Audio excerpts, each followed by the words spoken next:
surprisingly, insulin resistance has very little to do with the hormone insulin. And that's why basically we've had such a long difficulty of understanding what insulin resistance is, and more importantly, how to treat it. Thanks for joining us, everybody, and thanks for being here, Dr. Sears. Today, we're going to be talking about insulin resistance. So I always like to start off with the basics of what is insulin resistance. So can you explain to our listeners what we're talking about? Well, first of all, let's look at the general aspect. What is insulin resistance? It's basically a disturbance, a dysfunction of your metabolism throughout the body. And what happens when that occurs? You develop chronic diseases at an earlier age, and you age faster. Now, surprisingly, insulin resistance has very little to do with the hormone insulin. And that's why basically we've had such a long difficulty of understanding what insulin resistance is, and more importantly, how to treat it. All right. So if insulin resistance doesn't have much to do with, or insulin doesn't have much to do with insulin resistance, what is the cause? Well, the cause started 90 years ago when a scientist basically extracted or surgically removed the pancreas from rats and then injected glucose into their blood. To their surprise, they found about half the glucose was being removed, even though there's no insulin. They said, we can't figure this out. So they made up a term called, somehow the glucose is telling the cells, get me out of here. Now, how? They said, we don't know, but somehow it's leaving. Now, what that means is this, they call it glucose effectiveness. But again, like I said, they have no reason.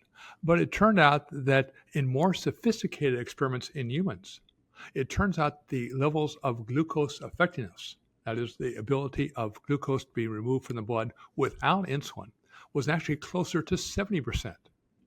And in the fasting state, like when you're asleep, it rose to about 85%. So all of a sudden, everybody's scratching their head saying, what in the heck is going on here? We thought insulin was critical to remove glucose from the bloodstream, but apparently it's not. So what we had is, say, a mystery. And therefore, it remained there, and that's why the term glucose effectiveness kind of fell out of the medical literature for about 60 years.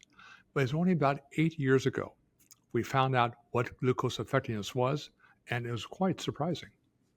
So what exactly is the mechanism for that, Dr. Sears? Well, surprisingly, perhaps not surprisingly to you and I, but it was basically activation of the key metabolic regulator, AMPK. It was AMPK that's causing basically the increase in glucose effectiveness. See, we think of AMPK as an energy sensor. As the energy levels in the cell go down, basically we switch from anabolism, that is making new material for the cell, to catabolism, to breaking down stored material to make energy.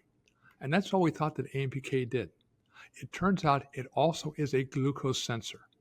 So again, if the cell is sensing it's not getting enough glucose, it turns on AMPK in only one part of the cell to start basically increasing the uptake of glucose from the bloodstream. And that was the underlying cause of glucose effectiveness.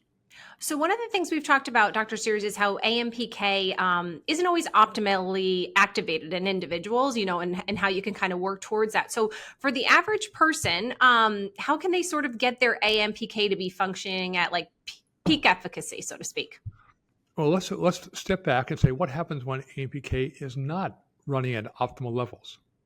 Your life's going to be a mess. You're going to gain weight. You're going to develop chronic diseases at an earlier age. You're going to basically accelerate the aging process.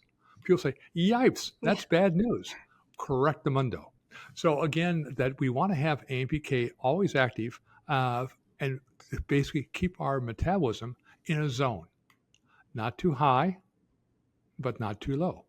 And so this is what we basically are looking to do. Say, now we understand AMPK does a lot more besides basically controlling energy. It controls the uptake of glucose into the cells that drives most cells in the body.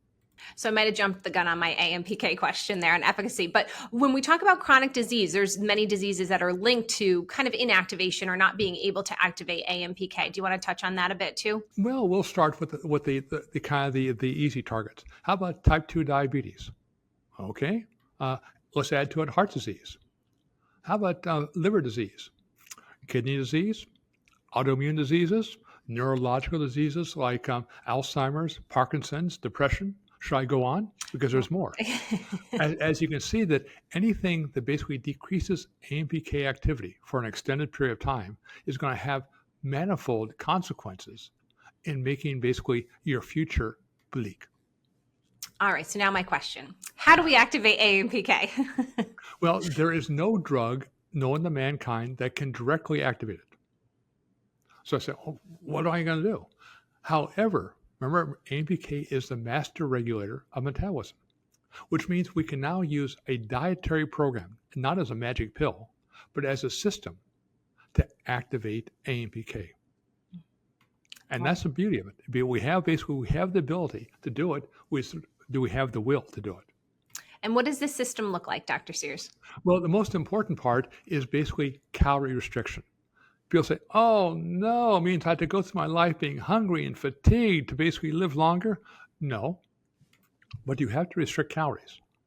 But also supplying adequate protein, decrease the levels of the glycemic load coming from carbohydrates, and adding a dash of fat. So it's not just calorie restriction, but calorie restriction with a very defined macronutrient composition. Mm-hmm. It's called the zone diet.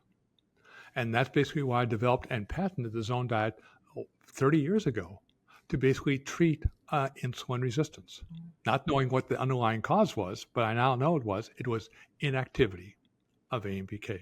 So in many ways, you can look at the zone diet as an AMPK activating diet. But as they say in infomercials, but there's more.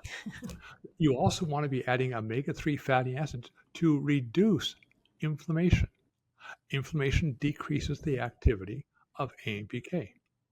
And finally, you want to add polyphenols. Those are the chemicals that give fruits and vegetables their color to reduce oxidative stress, because that can also decrease AMPK activity. So when you put them all together, calorie restriction with a defined balance of protein, carbohydrate, and fat, adequate levels of omega-3 fatty acids, and adequate levels of polyphenols, I call this metabolic engineering. Is using your diet to reprogram your metabolism to keep AMPK active, and therefore basically making sure that every one of your 30 trillion cells in every organ of the body is working at peak efficiency. And one of the things I want to highlight, Dr. Sears, is that this macronutrient balance. So when you are decreasing calories, the first thing that people will say is how hungry they are. And the way that you have these macronutrients lined up, you can restrict calories without hunger. And I think that's important for people to know, because that's usually the hardest part of restricting calories is the hunger. Well, not only the hunger, not the hardest part is to say, well, I really live fewer years and have a happy life. But we now know why the protein content is so important. It causes the release of satiety hormones like GPL1 from the gut to go directly to the brain to say, stop eating. Now, if you're never hungry, that's good, but you have added benefit. And data has shown this. When you basically restrict calories following the zone diet, you will lose fat. That's good. But you gain lean body mass. That's the holy grail. So again, you might lose weight and fat on taking Ozempic, but you're going to lose lean body mass, and that's going to probably make you age at a faster rate. Mm-hmm. And that's the other thing I just want to stress too, is that there's a lot of science to support the zone diet and the eating plan, and even some of the technology that you've used around the zone, you've had patented as well. Well, there is, but again, patents are one thing, but show me the data. Mm-hmm. So let's take one of those clinical states associated with insulin resistance, type 2 diabetes, and take only one part of metabolic engineering, the zone diet. So what they did, they took diabetic patients and they split them into two groups. Both groups were put on a calorie-restricted diet. One diet was a zone diet, and the other diet was a calorie-restricted diet with less protein and more carbohydrate. Then they treated these groups as lab rats. They controlled all the food. They didn't say, go out and try to make your best recipes. They said, no, you're coming to the lab once a week to bring meals back to your house, eat all the meals, come back next week, get another set of meals. So the diet was highly controlled. So after 24 weeks, they basically looked at the patients. And Those who were following the zone diet, not following, basically just consuming the zone diet, it's being given to them, after 24 weeks, they were no longer diabetic. 100% complete remission of diabetes. No drug can do that. Now, the other group that basically was getting the same degree of calorie restriction, but a different ratio of protein to carbohydrate, after 24 weeks, they were still diabetic. So let's see, 100% in one case getting no longer having diabetes, and the other group all still having diabetes. That seems, wow. Feels like a no-brainer. Correct the mundo. So that's why basically you always say, show me the human data. Show me the human data. Forget about the rats. Show me the human data. Does it work? Now, if you can cause remission of diabetes, then how about all those other disease states associated with insulin resistance, or really basically inhibition of AMPK? They too should also improve. Yeah, so that's the thing. It's not just a wellness eating plan, Dr. Sears. If you want to help with disease, delay the onset of disease or disease prevention, activating AMPK through metabolic engineering truly is the way to go based on the data you were just talking about. Well, it is, because what you have is something that's under your control. I said there's no drug that directly activates AMPK.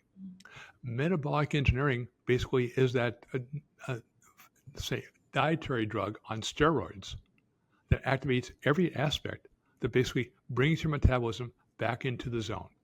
And in that zone, two things happen. You live longer and you live better. Not a bad deal.